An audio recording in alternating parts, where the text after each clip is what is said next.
Hello and welcome to Career Talk. I'm Lee Hopwood, the CEO here at BCCMA, and I'm the host of Career Talk. And Career Talk is a LinkedIn Live program that really aims to bring you the career paths, the career stories behind some of the leaders in the contact center industry, some of our esteemed industry professionals. And I am delighted to be joined by Rula, Samara, the Head of Contact Centre and Customer Care at Navuna. Welcome, Rula. Hello, hi Lee. Thank you for having me. I'm Uh, looking and forward to the next half an hour. Really nervous, but really looking forward to it. Do you know what? Chill out. It's going to be fun. And I know that you've got a real purpose for joining me today. And I know I invited you to come and join us, because you have been a UK National Contact Centre Award winner as Contact Centre Manager of the Year in 2020 and Silver in 2021. But actually, you've approached this in such a way that, well, you tell me what your purpose is, what your aim is. So I know we were just having a really, really quick chat, so this is all kind of news to you as well. But so I've spent all my career, whenever anybody asks me, have you always worked in contact centers or how did you start off your career? In every single conversation, I've always turned around and said, I started at HSBC, but that's part of my career. That's not where I started off. I didn't start off in a contact center.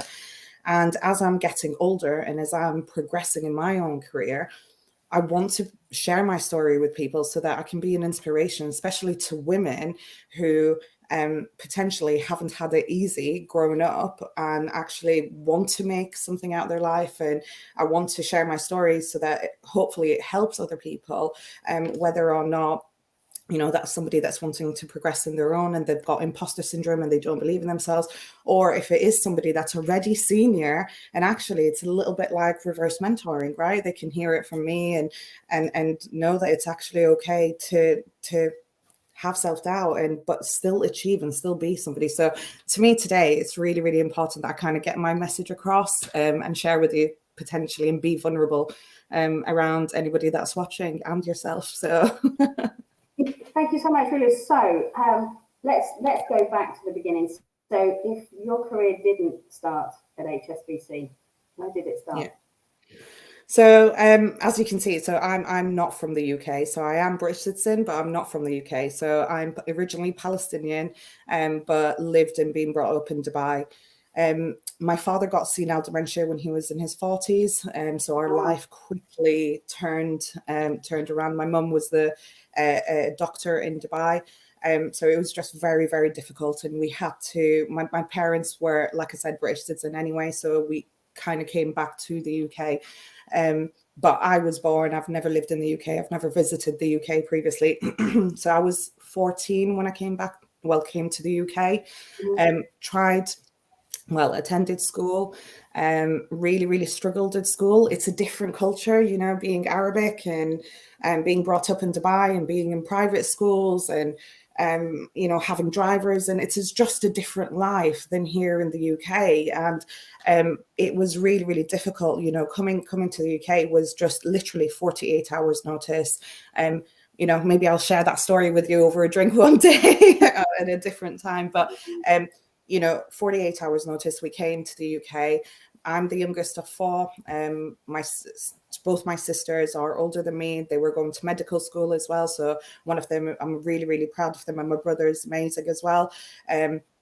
But five of us lived in a flat in Newcastle, and it was a 1-bedroom flat. So I was sleeping with my mum and my sister on a mattress on the floor, and that's how we came to the UK. Wow. So that is literally 20 years ago. This is how I came. Wow, to the look at you now. I joined high school and genuinely really struggled from socializing with people or getting into groups. That was year 9, 10, and everybody was already in their cliques and I'm trying to join and I'm trying to speak and I just couldn't. I really, really struggled. So we agreed with the school that I would do my 3 GCSEs and then just leave. So I did English, maths and Arabic. So those were the only GCSEs that I did. and I left school. So then I actually moved and lived in a youth hostel myself because there was no room. So I went and lived in a youth hostel in Newcastle, Newcastle city centre. And so I lived by myself since then. I got a job when I was 15 years old. And so my career started, I had a job at newsagent shops, and it was 5 o'clock in the morning. I had to be there to receive the newspapers, like pack them all, clean the shop floor, and put all the milk and the bread out to make sure it's all ready for the customers coming in. I used to have ink all over my hands because of the newspapers, and it used to pay really, really minimal. But then I was also receiving some benefits also because I was under 16. But that was actually when I was doing my 3 GCSEs. So then as soon as I turned 16, I then worked for Procter & Gamble, which is a Oh, wow. Yeah, so no, but it was the factory. So it was a 0-hour contract, and it was a factory in Newcastle. And I've got to say that is the funniest job I've ever had, purely because I was so bad at it. Oh, I can't believe that. Oh, Lee, I was so bad. So, but hats off to P&G because they were fabulous. Like, they still gave me shifts, even though I broke every single factory line. So basically the job was they would put me on different factory lines, and all I had to do was simple tasks. Like, the factory line would go and I would just need to put perfume, for example, like just put a lid on as the factory goes. I was too slow, so I kept breaking it, and all of them would get backed up, and they would have to get an engineer out and fix it. So then they moved me on to another area, and as soon as they moved me on to another area, I broke that as well. And I think that was just picking out the odd something that would, like, loads of perfume bottles would go down and you have to pick the odd shaped one. I broke that as well, and I think that was the one that they said is unbreakable, but I still broke it. So so anyway, 2 years later, 2 years later, they just agreed to just put me on the pallets. So a forklift would come, this is how basic it was, and they would put it down, and I would just have to get scissors, get the things out, and just stack them. That is all I was allowed to do, but they still gave me a job. Wow. So that's what I did. And then For how long? so I did P&G for 2 years. I worked at the newsagents for a year, and I remember I was so excited. The first thing I bought was my mobile phone, with the money from the newsagents, and then I was able to kind of continue keeping in contact.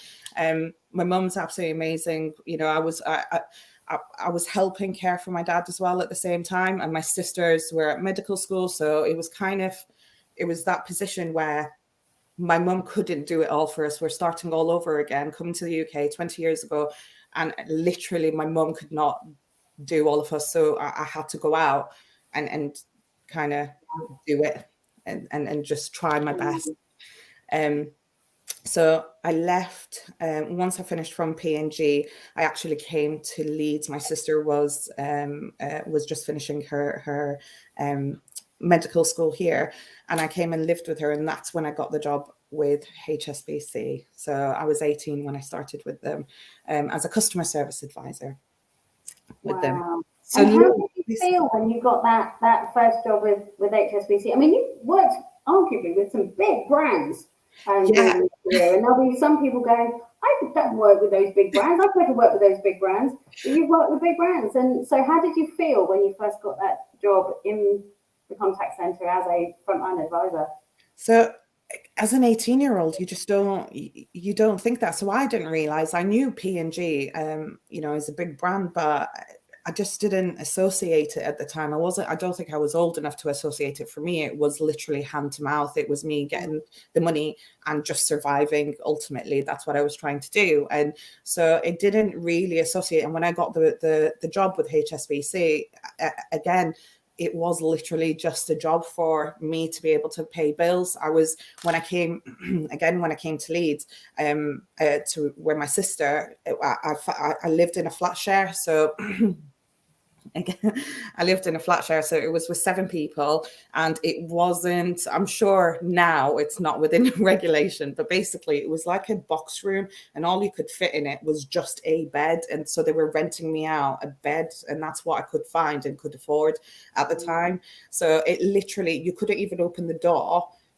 I would have to kind of open the door slightly and like squeeze in and get, and that was it. That was just a bed, and that's all I could afford at the time, and just work here. But I was trying to just make myself a career in Leeds. At that point, my dad passed away, so there was nothing necessarily left in Newcastle for me. That was it. That was the, that was the end. So when I moved to Leeds, I just needed to find somewhere to live and be able to afford it. So I started at HSBC when I was, and I just kind of worked my way up from there and just knuckled down. And so it's interesting that experience that you had as a teenager.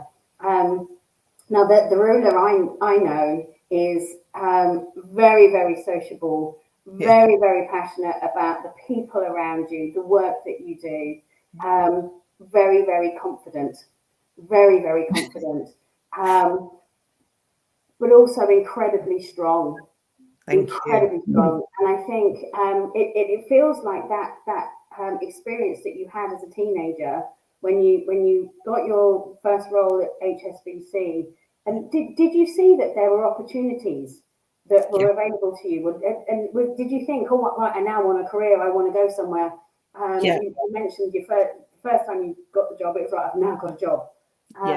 But what was did you have a plan? Did you have an idea of where you wanted to go?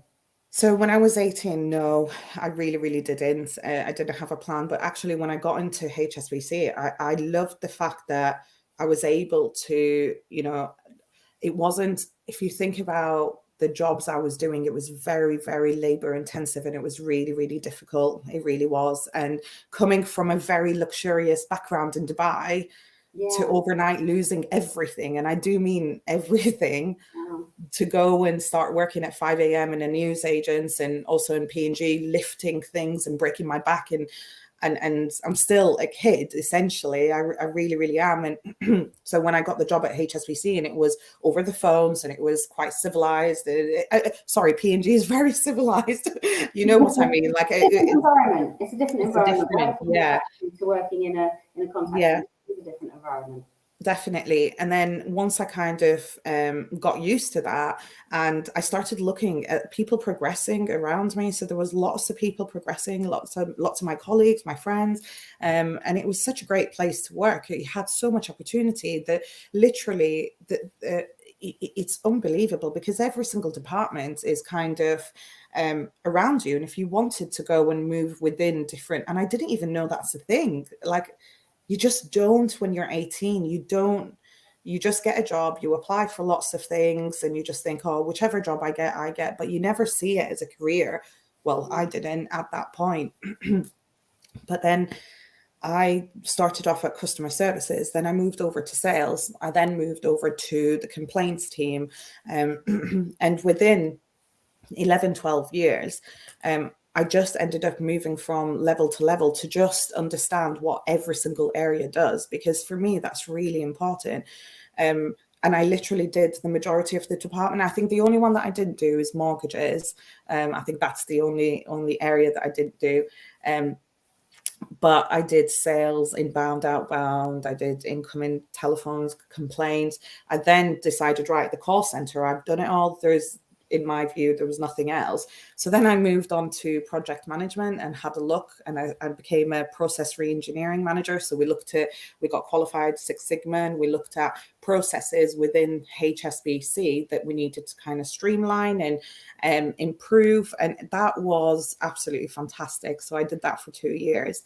And it was just reflecting back on all those opportunities to work in different departments. Yeah. Did they come about because you looked for them? Yes. Or were any of those roles therefore new roles because you were thinking, actually, I want to go and work in there? Or were you applying for the roles that were available and that you were up against other people? So I applied for roles that was available where I was up against other people. So it wasn't until my process re-engineering role, there was about 20 roles available for that on a 2 year. So I was still employed by HSBC, but I was going to make myself redundant at the end of it. So once you finish a specific project, you will make yourself voluntary redundancy, or you could kind of go and apply for different roles. So I actively chose that job, but every other job I had, it was kind of competing with somebody else and trying to prove my worth and prove myself. And I think why do you think you had all those opportunities? so. Oh God, that's such a good question. Why do I think I've had so? I really, really was so passionate. I'm such a passionate person, and if I do apply for a job, it's because I want to give you 1,000%. I'm not chasing the money. Like I said, we've lost everything. Our family lost everything, and we built it back up. And so it was never like that. It was because I was passionate about the role. I wanted to do the best for the business, and I wanted to take us from good to great. And the people that were recruiting me knew that about me, not necessarily about my background, but knew that I would always give 1,000%. There would never be a day I wouldn't. And I think that's a really strong message, because I think if there's anybody that's working in any role, to be honest with you, but when you're looking at, if there's a contact centre manager, team leaders, advisors, even today, that are going, you know what, I am looking for the next thing. If they're really passionate about what they do, they will get spotted. They will. And you know what, Lee? It's so easy for us, all of us, right, to have bad days and think, oh, I want another job. And you just apply and you apply for different roles. I'm sure that's happened in people's careers and things. But let's take a step back and think, actually, is that role that you're going into something that you want to get into? Is it something that's going to burn that fire, or are you doing it for the wrong reasons? And if you do, you'll find that you won't end up in that job, and you won't end up happy. So I think, like you said, it's just really, the passion for a job is really important to take your career from A to B, I think, and help you with your life, I think. Yeah, no, absolutely. So you then got into project management. Yes. At HSBC, you were changing processes. Yes, it was fantastic. It really, really was absolutely fantastic. And then I decided to take redundancy from them, which I knew that 2 years prior. So I did know that's what I was going to get into. But I don't know if anybody's been through redundancy, no matter how many, I prepared myself, right? So mentally, I knew when I applied for it and everything. That is, and I was ready to take on something else. I've been with HSBC for a long time. But yeah, when it happened, I was like crying, and I was like, hard. And there will be a lot of people that have been through redundancy. Yeah. It's really hard because it's you're not in control of it. No. And I don't know. I literally, I think it's the fear of, you've been doing this for so long, is anybody else going to think that again, it's imposter syndrome, right? So that's what it is. It's an overarching issue that all of us have, whether you're men or a man or a woman. It's that self-doubt. It's the self-doubt that comes into your head and says, actually, only HSBC will want you because they've only seen you for 10, 11 years, 11, 12 years, whereas nobody else is going to want you. But actually, I applied, and the only job I applied for was Hitachi, and at the time it was called Hitachi, and they offered me the role within literally the same day, and I've been with them 5 years in September. We've just rebranded to Navuna, and my career has genuinely, again, just continued on that. Thank you, God. Genuinely, thank you, God. But it has just gone. So what role did you apply for at Navuna? So going from a project, you've done everything in the contact center for HSBC. Yeah. You've done project management. You've changed things. Yeah. What role did you go for? So it was a collections manager role. So I went for a collections, so it was a collections team manager at the time, and it was just to sort out the processes within the contact center, within the collections environment for, at the time, Hitachi. And within a few months, I was then promoted when they saw my skill set and saw that actually they needed the kind of project management and the contact center. And that was my intention. So I wanted to do everything in contact center. I wanted to do everything in projects, because if I put them together, you can run a contact center yourself, and all you can prioritize your workload and look at different work streams, and you get all the skill sets you need to run an effective contact center.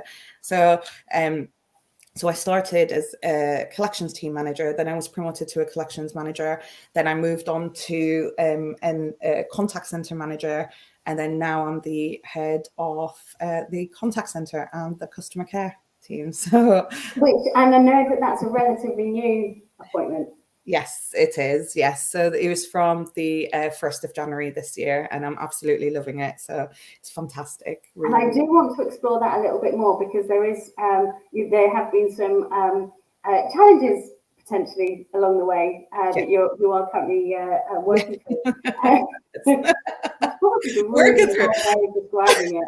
Really wrong way of describing it. But very, very bad. Really wrong way. So let's go back to so 2 years ago, you were contact center manager, and you were nominated for Contact Center Manager of the Year at the UK National Contact Center Awards, which are obviously 2022 edition is just in 10 days time. Yeah. But so you went through that process and you won. Just reflect a little bit on what that meant for you, and also what, if you think that had an impact on both, and I remember you making me cry when I interviewed you at one event because of some of the impact it had, but as well as personally looking at it from a career perspective. Yeah. Lee, you honestly, your organization and you have had a massive influence, I think, on my strength and my, determination to keep going, and my resilience as well. I can't express to you just how incredible it is. Firstly, to be nominated. Catherine nominated me, and she's incredible. You've interviewed her before, and she's been a big part of my career as well. But she nominated me in 2020. She believed in me. She trusted me to do a great job. And that's actually what made me shine quicker and quicker in my career. But then when I was actually recognized as a finalist, let alone win gold, oh my God, you have had such a massive impact. So from, I was trying to do a charity at the time.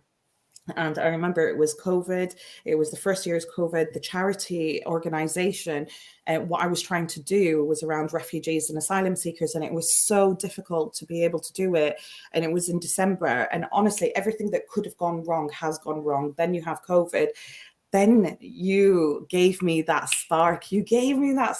Recognizing me has had such a massive impact, not just on me, but on the hundreds of people that I've helped that year and continue to help from that moment in time. It gave me that confidence, that self-confidence, and you made me glow inside and think, hang on a minute, you've just been recognized nationally, right? And it's like, take me back to where I've come from. You've just now recognized me nationally. I am doing a good job, despite, loads of people tell you that, but you just don't believe it. And being recognized in that way is like, oh, no way. Do you believe it now? I mean, winning for starters, and then being offered a promotion to head of. Yeah. Do you believe now? Yes, I'm not very good at complimenting myself, but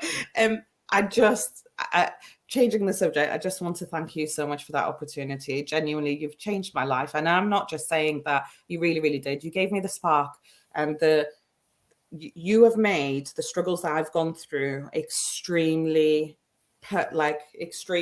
real, in the sense of, you've made it all worth it. That one, and I still have it in my house. I haven't brought it to work. I should really hang it at work. It's staying with me. But that moment was a significant moment in my career to say, and my personal life, to say, you know, you've made it this far because you just kept going and going and going and going. So I don't live a lavish lifestyle. I don't do anything like that, but it's just being recognized that all my hard work and my struggles and everything, you've literally just taken that to a whole new level. So I can't thank you enough for. I'm going to say on behalf of all the judges, Yeah. because it's the CCMA, it's the judges that were judging that category, are the people that saw just how marvellous you are. So, that was close. I was nearly in tears again. So thank you for your support. But I want to. So you won, and then in January you got your promotion. Yes. But you are, and I'm probably going to say this all wrong. You are pregnant. I am pregnant. Yes. You are pregnant, and I did talk about that a moment ago as a challenge, because it is a challenge for many to be working and be pregnant. How do you deal with that with your employer? You know, when do you tell them? You know, that as much as I like to think that things have changed over the years, it is a challenge that you've got to work through. So tell us how you worked through that, and I know that you're due in a few weeks, but how you've worked through that through your 3 trimesters. So Lee, I'll be completely honest with you, and for anybody that's listening that's kind of going through the same, I'm aware about the time. We've got 3 minutes. So I'll it's try okay. We can keep going for a little bit longer. I found out in November that I was pregnant, and I was absolutely petrified because I knew about this opportunity. I genuinely was so petrified, but I have been trying. This is my 3rd pregnancy in 2 years.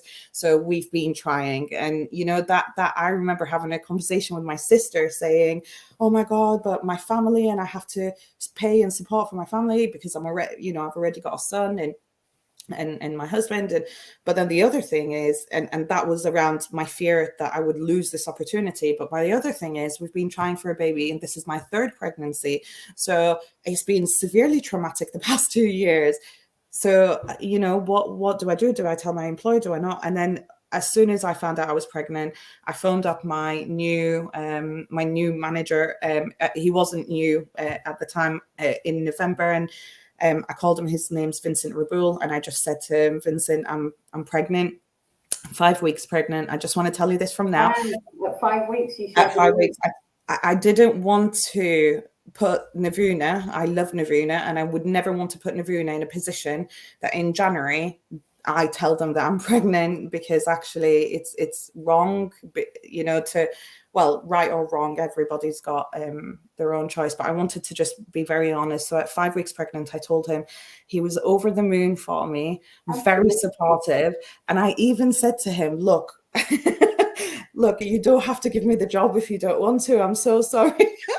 I was apologizing, and he was like, stop it. He's like, I believe in you.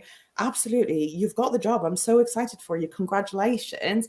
And, you know, amazing news. And, you know, when do you want to tell the rest of SLT? And he was so excited. And that stress and that worry just lifted massively. I could not believe that was his reaction, but it just shows how much forward we've advanced, especially in financial services for them. And he didn't know, obviously I'm only taking 4 months off. But he didn't know that at the time. He didn't ask, he didn't anything. He was just amazing. He just said, fantastic, absolutely brilliant. I'm so happy for you. Tell us how we can support you. So why are you only going to take 4 months off? My husband's going to take the rest of the time off. So we're sharing parental leave. So it's how amazing is this, that we're in a society now that actually we can share parental leave, because for fathers, they only get 2 weeks leave, obviously, you know, and that's really difficult. So for years, we're saying, you know, women take 12 months off, but actually, what about the dads? And I genuinely feel so sorry for the men in this equation, because I understand that I'm carrying the baby, but my husband's been there for every struggle that I've had the past 8 months. So, we're sharing it, and it's going to be amazing. Wow, and huge congratulations on, and I know I say this every time I see you, huge congratulations on your pregnancy, but also on working through that with Navuna. Yeah. And I think that there's a number of factors in there. I think that there is, yes, you've got to have an employer that has that fair approach, Yeah. but you've got to have a manager, your line manager, and maybe there's 2 or 3 line managers Yeah. that also have that fair approach. But also, I think that your approach, your attitude towards it, and your passion and what you've achieved, I think that it also plays a part. I don't think it is a case of, right, there's a policy in place. There's so many factors that enable you to get a promotion while you're pregnant, have some time off, and everybody be happy about it. Yeah. I think that's a really. I'd love to think that was the case for across the whole of the UK, across the whole of the world, that is how it works. I think you may be in a fairly unique place. Yeah, I think we are moving. Look, we are moving forward as a business, but we need more. We need to talk about it a lot more, because I've just told you my experiences with Navuna, but actually the past 8 months has been a struggle with certain external companies. I'm in the collections environment, and it is a very, very male dominant environment. So, I have had lots of comments about being pregnant, when I am in third-party meetings or things like that, oh, it's easy for you, you're having 12 months off, and people say stuff like that. And I'm like, no, no, it's not easy for me. I can assure you, it's not easy carrying a baby and not being able to walk or anything like that. But actually, I'm sure it's a lot of people saying lots of incorrect things. People saying, oh, you're only taking 4 months off, so you're not going to bond with your baby. And it was like, whoa. So I've told you the nice side of Navuna and how respectable they are, but I can assure you that we still have a lot to go with the industry. But we, as women, Lee, we need to talk about our experiences. So how do we set up a platform that actually we do, and I don't know the answer to this, but we do talk about, these comments that we are getting, and how do we tackle it as a society, as a group of women in leadership? How do we also share the success stories, like that Navuna's handled this absolutely fantastic, and my MD is outstanding. But how do we get that out there so people know success stories, but also things that go wrong, and how to deal with them as well? Yeah. Yes, I think you're right, and I mean, there are loads of different ways that we can do that. And I'm just loving hearing your story, and you sharing right from the start, coming over to the UK at the age of 14, doing 3 GCSEs at school. You're a bright cookie, a bright cookie. And then going through, like you say, you had everything to losing it all, and now look at you. I feel so proud of you. You've Thank done you. so well, and do you know what? You've been in this head role for 6 months. Who knows where your career is going to go? Yeah. I can't wait to keep watching and following you, and where you end up. Thank you so much. I'm turning really red because you're embarrassing me. But let's talk about how amazing you are, Lee, because you are amazing. That's not what this is about. That's not what this is about. But Rula, do you know what? I would normally go for quick fire, rapid questions, and I'm going to ask you one. What are you looking forward to eating or drinking once you've had the baby? I want lots of mayonnaise. I want it all over my burgers and chips and everything. Oh, I love that. Oh, do you know what, Rula? On that note, I'm going to say thank you so much. Thank you so much for sharing so much. And I think there'll be lots of things you talked about there that will resonate with people that are listening. So thank you for sharing. And I'm sure that people will want to connect with you and to hear more, maybe share what they're going through, which I think you'll be open to, maybe via LinkedIn. And so thank you so much. Thank you so much for having me. Thank you. Very nerve-wracking, but you're amazing. So thank you so much. And thanks to anybody that's tuned in as well. Thank you. So that was today's Career Talk. And I have to say, it's slightly emotional. I think it's been fascinating. Please do join us back here in 2 weeks' time. We'll see you soon.